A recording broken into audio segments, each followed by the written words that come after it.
So as we wait for more mercenaries to arrive in Hearthstone Mercenaries, I figured why don't I showcase some of the cooler builds that I have tried over the past month, and hopefully you can find one that you really like. A lot of these are actually going to be pretty decent, and I'm going to try my best to do off meta cooler builds, but if they include Karen Diablo, it's because the main hook of it is something else. And I hope you end up liking this. If you do end up liking this, make sure you subscribe for more Hearthstone Mercenaries content, and as always, look fantastic. I'm a doctor. Also, for every one of these comps, if there is a YouTube video for them so you get a better idea what this comp looks like and how you play it, I will link it in the description down below. I thought I would start with one of the cooler builds and one of the better builds in this video by far, which is the 12k MMR really off meta build, which includes off the rip Grom, Samaro, and Illidan, and on your bench you have Vol'jin, Cookie, and Natalie Celine. When it comes to Grom, the main reason for using Grom is to set up your Samaro in this comp. So that's why he is using the Halting Sash, because you're guaranteed to use that first to delay someone, deal the most damage, and set up your Samaro. Samaro in this comp is using the Burning Blade equipment, as again, you want to make sure you're probably killing a caster turn one with the help of Grom.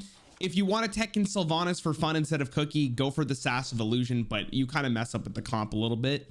Illidan in this comp is using the Razor Fist due to the fact that we want to make him another priority target with the Samaro. Now, you could use legitimately whatever equipment you want, but Razor Fist seems to be the best one in this composition. Vol'jin, like usual, is using the Ring of Haste. It just makes every single shadow ability you have just better, and he's just extremely powerful when he comes off the bench because he gets a very fast AoE. Cookie is obviously using the Appetizers equipment. It's just Cookie's best quality, but a lot of people just really dismiss how good Cookie can actually be. A really fast fish feast can just win you the game. Other times just summoning a really good fish can win. Bleed every single turn does end up mattering. Cookie is just a really good character. And last but not least is Natalie Celine. And in this one, we're doing the Eye of the Shadow equipment rather than her no cooldown on her third ability one, because when Natalie comes off the bench, we just want to do as much damage as we possibly can. Will this comp let you climb? Yeah, it's 12k MMR. I'm sure you'll be okay. Will it be the best build you've ever played? Probably, maybe, who knows? I have a very spicy build that I was using quite a bit to climb. It includes Tyrion, Varden, and the Lich King off the rip. And then on your bench, you have Sylvanas, Illidan, and Cookie. As you could probably imagine from this comp, with Tyrion, we are using the Ashbringer because we want to buff Illidan and Sylvanas, basically everyone, because anyone getting buffed is a good thing. But Tyrion is actually really good right now because a lot of people are running Samaro. In turn two, you could just humility them, and it makes Samaro just kind of not really there for a turn. It's also really good against Sylvanas, really good ability. Varden is here to slow down the enemy, so we're using the Chilling Amulet to make, well, them not so much of a threat, but at the same time a threat because they don't want to kill them, but they do. It's really fun. This is really good equipment. It's one of the better ones in the game by far. But Varden's also here just for the flurry. Sometimes you get a cheeky little cold snap in, but mainly to slow them down consistently until Varden ends up dying. The Lich King is here to increase the slowdown because basically what you want is when your Illidan or your Sylvanas comes off the board, we want to make sure they're slowed down as much as possible. So we're using the Frostmourne, really good against Malfurion. By the way, if you're going against a lot of Malfurions, I would highly recommend the Lich King. Does wonders. But then we're going to use the Frostbite as our first turn, and then we can decide to use the Death Coil to kill a Samaro or whatever we want to do. Sylvanas is using the Death Volley, obviously, because we want a very strong Death Rattle equipment and, you know, attack when Tyrion dies. And we're basically going to be using the Reclaim Souls turn one, unless we absolutely need to Banshee Bolt, for instance. So in this comp, originally, I had the Demon Shroud. I just like the idea of taking less damage with Illidan. But again, you could just use whatever equipment you want. They're all good. Razor Fist is completely fine as well to make Illidan more of a threat. And just like normal, Cookie is here with the Appetizers.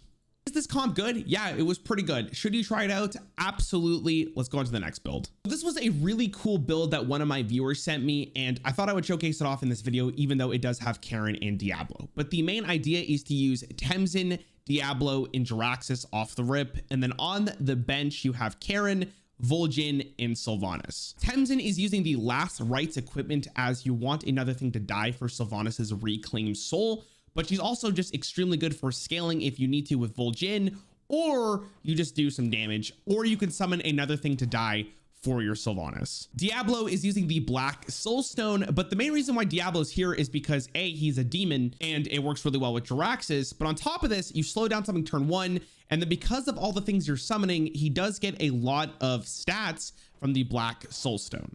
Jaraxxus is using the True Strike Gauntlets as we want to make sure we're killing something turn 2 with our Fist of Jaraxxus. And because we have a turn 1 summon guaranteed, it is another thing to die for Sylvanas. Karin is using the Reincarnation as Karin just wants to stick around as long as possible and do his speed manipulation. Vol'jin is using the Ring of Haste as it's just their best equipment by far. Same idea as the other build, just extremely good off the bench. And Sylvanas is using the Death Volley once again because all the stuff that we are summoning. Is this comp good? Absolutely. Should you try it? Absolutely. This was one of the more fun builds I've tried, and Jaraxxus can do an extreme amount of work with this comp. Let's do one more. For the last build I'm going to showcase here, I have a pretty unique and fun one. There is Edwin, Eudora, and Grom off the rip. And then on the bench, we have Cookie, Mr. Smite, and Cornelius. Edwin is here to use the Black Flag equipment to make Eudora faster, and I'll explain why that matters with Eudora. But other than that, he's basically here to be kind of like a Blade Master Samaro with Assassin's Blade. Eudora is using the primed arrayments just to summon a cannon immediately from the start of when she's summoned.